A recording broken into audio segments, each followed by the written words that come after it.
Nkaburijo Parliament yatandika shaha munana zihangwe kandi yabikurirwe umuhezi wa speaker Somastayebwa. Abany'eishengyero ab'orubajora kanisa government bakurirwe Honorable Nuwagaba Kivumbi owabajwekire mukuru wabo yashaba Minister w'enshonga zo munda omwihanga kubahereza ekyandiko ahabwe nki barukutuntuzibwa.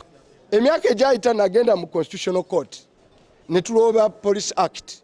Akawaira kali kawa polisi obuyinza okuyimiriza enkungana semateeka wa Uganda n'agamba nti akakawairo kali kamenya semateeka abataputa semateeka kooti enkulu nekasazaamu abakulu abo ne bakomawo mu parliament nga bakulembeddwa John Patrick Amama Mbabazi ne baleeta etteeka lye bayita Public Order Management Act nga bagezaako okuzaawo ebintu byebimu bye twali tuggyeemu mu Police Act. Etteeka lye limu era bamala oddiisa mankeetu twaliza mu kooti wano nga tuli mu covid tugenda mu kalulu akaggwa kooti neeyisa nti eryo etteeka n'obuwaayiro obwalimu nabo bwali bufu. Nabwanyuma speaker w'ishengyero yabagarukamu ngo biine kurabira omu mateeka agahikire baba nibenda ekyandiiko. Today I've been in office from 8 a.m. I haven't received any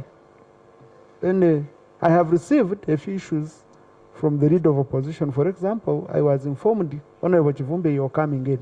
Okay? And usually my question is, are there issues we need to consult over? It's consulting. Consulting does not stop you from continuing and doing what you want to do.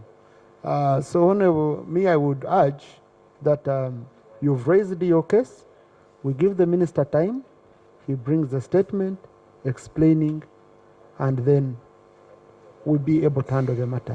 Aba bashaba ngo bagambire enshonga ahabwe nki government nekira kubakwata. Kintu kyoreka ngo government eri mu mbera yo kutina etine shara netino kwerundana kona nabwo cyo kishire kugira ngo abantu batashemerirwe bore ko batashemerwa bwabo kugira ngo minister yabanza ashobora ihangeri no kushabana ko twakikirizibwa mbwene cyo katusinde turebe akwatoka amanya bono bateka ki ahabwe nki batinde shara ebimwe bintu tushemeye kubikora nk'abantu abinamara kagabantu ubu ni jano bakatuhe bitabo bya constitution babimpa ngumbi kume buri kimwe cyo nikiri ko gashemerwa kinini kiryo mu mateka na constitution so nyuma abazi abantu bibadyo mu independence yabo government bedyo mu nosi okwa higuru so itwe twashohora kugenda na bagenzi bitu aba NUP ahabwo kuba abantu tubakubasa kuzomunju bakekingirana baketa abafazi bakisha bakaza kushaba iwo mupolisi omwaye kuzaheru kubaho bukumi ukatandika kubaha yo kwatabona kabamariro mu kibazo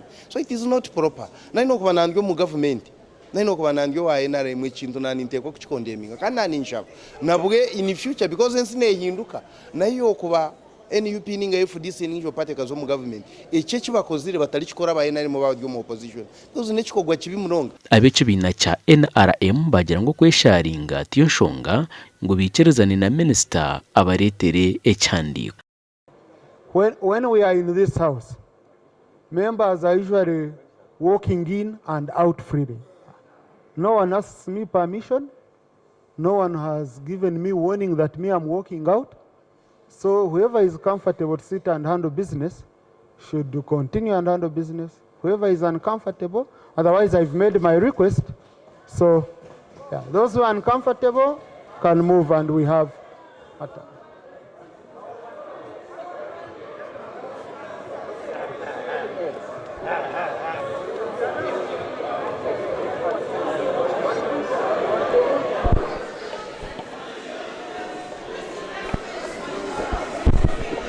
Thank you. Order. Order, honorable colleagues. Ngira ngo kushohora ku opposition ku rwo house tikintu kirungi abuko wano pushing ekintu no guma mu kanu kigambera umwanye go kushohora then ukaza kuza a street ningo kaza kwesharinga manya nicyo bateriro parliament decision making table aho kureta buri nshonga yona ukajanjura so speaker kwe yagira ngo ruyari bashemerere kwije bakanjura nshonga zabo baketa na minister kaza wakagamba so mwe ntatimba tekateka ngora kigaruke mecyubuzo cyabono wija wakigamba ho parliament wakwata umuhanda washohora ekyo ncyumanyisa ngo actually turi immature in politics zitu. Gashakwa Jume Muhumuza.